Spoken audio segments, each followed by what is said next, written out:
अस्सलाम वालेकुम प्यारे बच्चों, उम्मीद है आप सब बहुत मज़े में होंगे।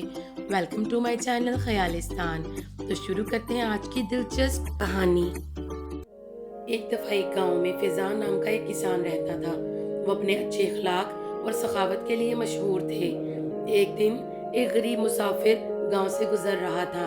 फ़िज़ान के खेत पर कुछ खाने और पनाह की तलाश में रुका। फ़िज़ान ने मुसाफिर का परतपाक इस्तकबाल किया और इसे खाने और रात को आराम करने की जगह पेश की। रात का खाना बांटते हुए मुसाफिर ने फिजान को अपने फार्म के करीब फिरते जानवरों को चराते हुए देखा। मुसाफिर ने पूछा कि तुम इन दूसरे जानवरों को क्यों खिलाते हो? ये तो तुम्हारे फार्म के जानवर नहीं है। फिजान ने मुस्कुराकर कहा, मैं इश्तराक और मेहरबानी पर यकीन रखता हूँ। ये जानवर भी खुदा की मखलूक हैं और इनकी देखभाल करना हमारा फर्ज है। फिजान की सखावत से मुतासिर होकर मुसाफिर ने पूछा, तुम्हें इस कदर मेहरबान होने की किस चीज ने तरगीब दी?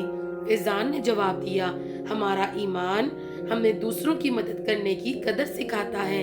जरूरतमंदों को देने से देने वाले और लेने वाले दोनों के लिए बरकत और खुशी होती है। मुसाफिर ने फिजान का शुक्रिया अदा किया और अगली सुबह उसकी मेहरबानी से मुतासिर होकर रवाना हो गया। उम्मीद है आज की वीडियो आप लोगों को पसंद आई होगी। अगर आई है तो लाइक, सब्सक्राइब और बेल आइकन को जरूर प्रेस कीजिएगा ताकि आपको आने वाली वीडियोस हमारी आसानी पहुंचती रहे। बाय।